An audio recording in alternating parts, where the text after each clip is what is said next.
होते रहे, आप घबराए नहीं, मूर्ति के साथ बैठे रहे। मगर एक बात, उन्होंने पत्नी बहुत अच्छी लाई जिसको लक्ष्मी कहा गया है। तुम्हारी पत्नी को लक्ष्मी लाए ऐसा है नहीं, जैसे पियर में कोई इतना लाया नहीं होगा कि जिंदगी भर तुम कमा के खाओ, ऐसा लाया नहीं। गड़बड़ यही गड़बड़ है।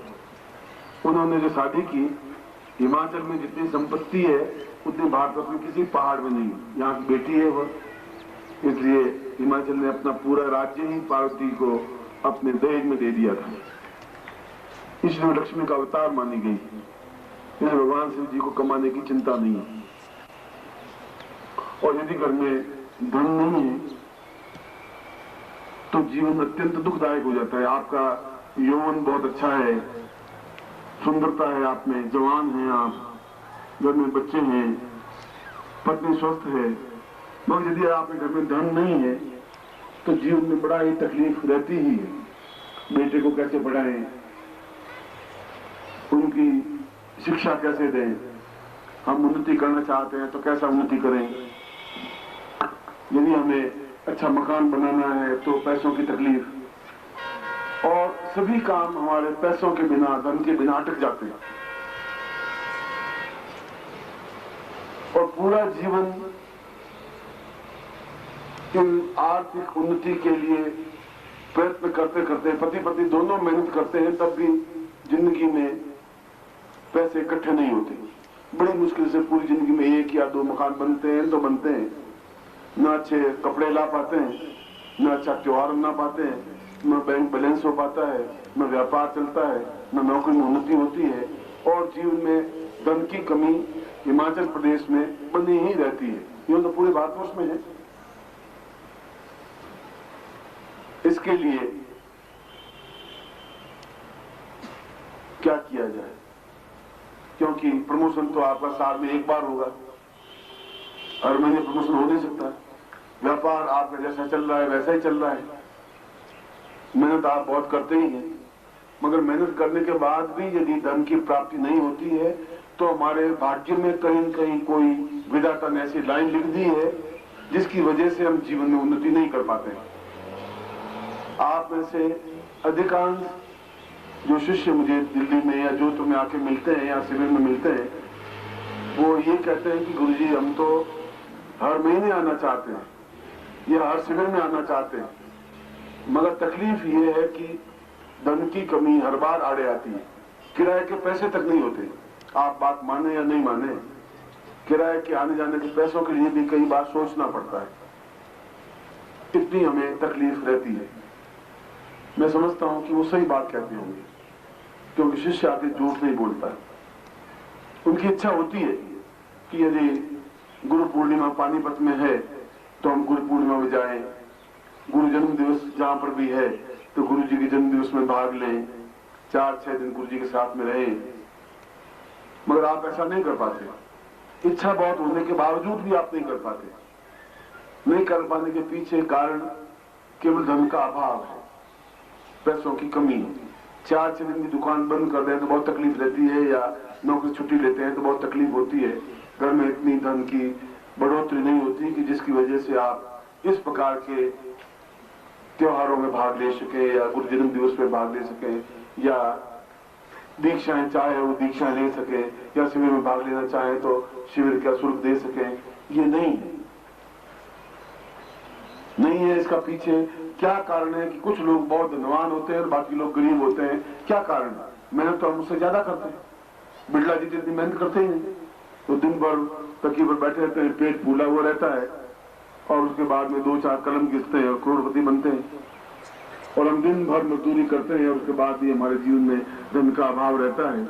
और इतना धन का अभाव रहता है कि हम घर में अच्छे कपड़े भी अगर कोई स्त्री चाहे तो पहनना, तो 10-12 ड्रेस भी अपने घर में नहीं रख सकती।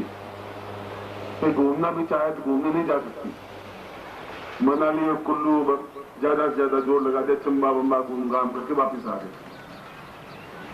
इसके आगे जाने की हिम्मत होती नहीं। दिल्ली और जोधपुर तो उनके लिए स्वप्न बन जाता है, और इच्छा होती है जाए, चाहते हैं कि घर में 20-25-50 हजार, लाख 2 लाख हो, तो होते नहीं। तो ऐसा कारण क्या है? ऐसा क्यों है? और अगर ऐसा है तो ऐसा दूर हो सकता है कि नहीं हो सकता है? या जिंदगी भर हम ऐसी तकलीफ आते रहेंगे? और जिंदगी भर तकलीफ पाते ही रहेंगे तो फिर जीवन का मतलब भी क्या है, फिर गुरु जी का मतलब क्या है, फिर गुरु जी का फायदा भी क्या है। फिर हमारे जीवन में ये तकलीफ अगर है ही तो हम भोग रहे हैं। विधाता ने हमारी जिंदगी में गरीबी लिख दी है तो लिख दी है। ये हमारे कर्मों का दोष है, हमारे पूर्व जन्म के पुण्यों का या पाप का दोष है, जिसकी वजह से हम जिंदगी में जो उन्नति चाहते हैं वो नहीं हो पा रही है। जो धन चाहते हैं वो धन नहीं प्राप्त हो रहा है और बिना धन के सारे काम अटक जाते हैं। चाहे कपड़ा खरीदना हो, चाहे मकान खरीदना हो, चाहे यात्रा करनी हो, चाहे और जीवन में कोई व्यापार करना हो, कुछ भी करना हो तो बिना धन के संभव नहीं। और आपकी तकदीर में यदि विधाता ने ऐसा लिख दिया है, चाहे मेरे तकदीर में, चाहे आपकी तकदीर में, चाहे और किसी तकदीर में, उत्तर प्रदेश में या मध्य प्रदेश में या बिहार में, तो क्या विधाता के तकदीर को नहीं बदला जा सकता है? विधाता के तकदीर को केवल मंत्र बदल सकते हैं या गुरु बदल सकते हैं और संसार में कोई व्यक्ति नहीं बदल सकता। यदि सही गुरु है तो मंत्रों के माध्यम से उस दुर्भाग्य को या उस गरीबी को समाप्त कर सकते हैं। लॉटरी के माध्यम से धन आ सकता है, व्यापार में उन्नति हो सकती है, डॉक्टरी की प्रैक्टिस ज्यादा बढ़ सकती है, और जो हम काम करते हैं उस काम में बढ़ोतरी हो सकती है, और कई ऐसे उपाय निकल सकते हैं जिसके माध्यम से हमारे जीवन में जो अभी आमदनी है उस आमदनी का 10 गुना 20 गुना भी आमदनी हो सकती है, जिससे हम आराम से यात्राएं कर सकें, शिविरों में भाग ले सके और जो हम जीवन में चाहते हैं वह सब कुछ प्राप्त हो सके। और यदि ऐसा नहीं है तो फिर आपकी सुंदरता, आपका यौवन, आपकी जवानी, ये सब कुछ बेकार है। बेटे बेटियां ये सब कुछ बेकार है। जो हम बेटों को ढंग से पढ़ाई नहीं करवा सकते, बेटों को ढंग से खिला नहीं सकते, उनके मन की इच्छा पूरी नहीं कर सकते, बेटी की शादी सही ढंग से नहीं कर सकते, अच्छा दुल्हा नहीं ढूंढ सकते, हर बार पैसे आड़े आ जाते हैं, धन की समस्या हमारे बीच में आ जाती है। और जिंदगी के आपने जिंदगी में 40 साल 45 साल के आप हो गए और 45 साल में आपने मेहनत करने में कोई कसर नहीं रखी है। ऐसा नहीं कि आप मेहनत नहीं कर रहे हैं, मेहनत आप कर रहे हैं, मगर मेहनत करने के बाद भी जो उन्नति होनी चाहिए वो नहीं हो रही है। जब वशिष्ठ ये शिविर की बात लेने के बाद में वहां दिल्ली आया और जब उसने कहा कि गुरुजी शिविर हिमाचल में मनाली में लगाएं, आप 4 साल से आए नहीं, आप आए और आप खुद आए तो मैं शिविर लगाऊं। तो पिछली बार भी छोटे गुरुजी आए थे, मैं नहीं आ पाया था, इस बार भी मैं संभव नहीं आ सकता था क्योंकि काम इतने अटके हुए थे कि उन सारे कामों को छोड़ छाड़ करके आना बड़ा डिफिकल्ट होता है, कठिन होता है। मुझसे 2 बातें कही थी वशिष्ठ ने कि एक तो गुरुजी आप आए तो मैं शिविर लगाऊंगा, एक बात। दूसरी बात, आपको ऐसा मंत्र दें जिससे कि मेरे जितने गुरु भाई हैं, जितने शिविर में भाग लेने वाले हैं, उनके जीवन की दरिद्रता या गरीबी दूर हो। कोई ऐसा चमत्कार दिखाइए कि उनके जीवन की दरिद्रता और गरीबी दूर हो, तो मेरा नाम भी हो कि मैंने शिविर लगाया, आपका नाम भी हो कि आपने ऐसा मंत्र दिया। अन्यथा तो शिविर में भाग लेके घर जाएंगे तो वही गरीबी उनको सामने फिर खड़ी हो जाएगी, तकलीफ हो जाएगी और वो रोने लग गया। रोने लगा आपके लिए कि मैं शिविर में मैं जिनको आज्ञा देता हूं, कहता हूं, दौड़ के आ जाते हैं, मना नहीं करते। मैं जिनको कहता हूं तुम भोजन की व्यवस्था करेंगे, भोजन की व्यवस्था कर लेते हैं, सारे शिविर के लोग आ जाते हैं, मगर मैं उनकी गरीबी देख के बहुत दुखी होता हूं गुरुजी। और आप इतने ज्ञानी हैं, इतने सन्यासी रहे, इतने हिमालय में घूमे, इतने उच्च कोटि के मंत्र आपको ज्ञात हैं, पूरे भारतवर्ष के लोग आपको पूजते हैं, भारतवर्ष के नहीं पूरे विदेशों के लोग आपको पूजते हैं, तो आप कोई ऐसा मंत्र हमारे हिमाचल वासियों को, मेरे गुरु भाइयों को दीजिए जिससे कि उनकी गरीबी दूर हो, उनके चेहरे पर प्रसन्नता हो, उनकी मुस्कुराहट बनी रह सके। ऐसा कोई साधना, ऐसा कोई मंत्र आपको इस बार देना ही है।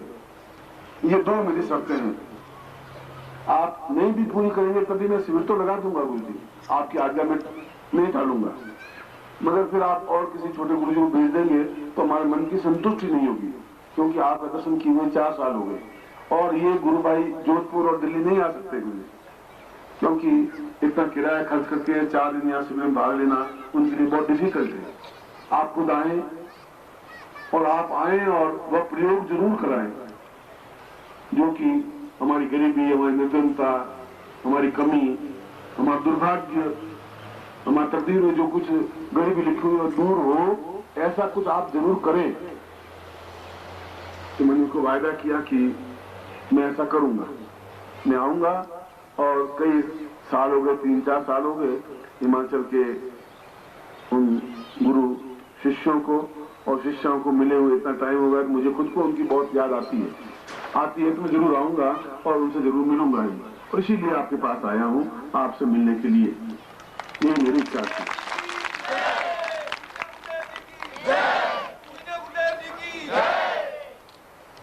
आज सुबह जब वशिष्ठ मिला तो गुरु जी तो पूछा मुझे, गुरु जी आपको कुछ याद है? मैंने कुछ बात कही थी। कुछ क्या बात कही थी? तुमने कहा था आना, मैं आ गया हूँ, और क्या कहना है? दोनों बार तुम बुला लेते, दोनों बार आ जाता हूँ, प्रवचन कर लेता हूँ, और क्या बात है? गुरु जी एक बात और आपको कही थी। और आप तुमने क्या कही थी भैया? उसने कहा गुरु जी मैंने कहा था कि ऐसा मंत्र, ऐसी कोई साधना आप जरूर करवाइए, ऐसा कोई मंत्र दीजिए, कोई ऐसी शक्ति ट्रांसफर कीजिए, कोई ऐसी चीज करिए जिससे कि इन लोगों की गरीबी दूर हो। मैंने आपको कहा था, तुमने कहा था, मैंने वायदा किया था तुमसे। तो गुरु जी कल तो आप चले जाओगे और हम वहीं के वहीं खड़े रह जाएंगे। मैं इनको क्या मुंह दिखाऊंगा, किस मुंह पे इनको आवाज दूंगा? आज केवल मेरी आवाज पे दौड़ते हुए पूरे हिमाचल से दौड़ते हुए आते हैं। तो आज आप ये बात तो आप जरूर करें, ये काम मेरा करना ही है। मैं आपका शिष्य हूँ, हर बार शिविर में आता हूँ और कई शिष्यों को अपनी तरफ से किराया देकर के लाता हूँ। भाई तुम्हारे पास किराया नहीं, चलो मैं किराया देता हूँ, चलिए। उनकी जड़ी बूटियों से इलाज करता हूँ, कोई पैसा नहीं देता हूँ। मगर आप इस बात को भी याद रखिए कि आप मुझसे ये वादा किया था कि जब मैं यहाँ आया तो मुझे उसकी ये बात जो सुबह कही थी मुझे याद। वास्तव में कल शिविर का अंतिम दिन है। 24, 22, 23 और 24 3 दिन के लिए शिविर रखा था। अंतिम दिन में तो पूर्णाहुति होगी और दूसरे काम होंगे। तो ये बहुत बड़ा महत्वपूर्ण काम तो रह जाएगा, जो कि जीवन का सबसे बड़ा महत्वपूर्ण कार्य है, सबसे बड़ा मंत्र है, सबसे बड़ी साधना है। अगर यही नहीं करवा पाएंगे तो फिर जिंदा तो नहीं लेंगे, मगर वो जिंदगी नहीं है, वो तो एक अभिशाप है, वो जिंदगी की एक बड़ी कमी है, न्यूनता है। और ऐसा करके रोने लगा और बिल्कुल जैसे औरत रोती है वैसे रोने लगा। मैंने मन में सोचा कि वशिष्ठ को इन गुरु भाइयों के प्रति कितना अधिक प्रेम है, कितना अधिक प्रेम है। उनके लिए इसके आंखों में आंसू बह रहे हैं, उनके लिए दुखी हो रहा है। अपने खुद ने मांगा, ये नहीं मांगा गुरु जी मुझे पैसा मिलना चाहिए, गुरु जी मेरे घर में धन होना चाहिए, ये नहीं मांगा। अपने लिए तो कोई मांगता ही नहीं है, मांगता है तो आप लोगों के लिए मांगता है। तो मैंने वायदा किया मैं शाम को अपने प्रवचन में ये जरूर इस के बारे में बोलूंगा और इस प्रयोग को संपन्न करवाऊंगा ही। और ऐसा गोपनीय मंत्र या ऐसी गोपनीय विधि, ऐसी गोपनीय साधना, ऐसा गोपनीय साधना या शक्तिपात दूंगा जिसके माध्यम से ये कर सके। दूसरी बात उसने कही थी, गुरु जी बहुत लंबे छोटे मंत्र ये मेरे गुरु भाई नहीं जप सकते, या आप कहेंगे 6 महीने मंत्र जाप करना है तो 6 महीने मंत्र जाप नहीं कर सकते। आप ऐसा मंत्र दीजिए जो रोज 5-7 मिनट जप सकें बस, और इनके घर में एकदम उन्नति हो, इनको एहसास हो, इनको लगे कि वास्तव में इस मंत्र से उन्नति हुई है, सफलता मिली। ऐसी मेरी इच्छा है। इस इच्छा को आप मुझे पूरी करनी ही पड़ेगी गुरु जी। आपको मैं पांव पकड़ के आपको ये विनती करता हूँ, पांव पकड़ के आपसे अरदास करता हूँ, निवेदन करता हूँ कि आप काम करें। सद्गुरुदेव डॉक्टर नारायण दत्त श्रीमाली जी के दुर्लभ वीडियोस, पुस्तक, पत्रिका एवं साधना की निःशुल्क दीक्षा प्राप्त करने के लिए नीचे लिखे हुए नंबर पर वीरल पटेल जी को व्हाट्सएप पे अपना नाम और अपने शहर का नाम लिखकर भेजें। धन्यवाद।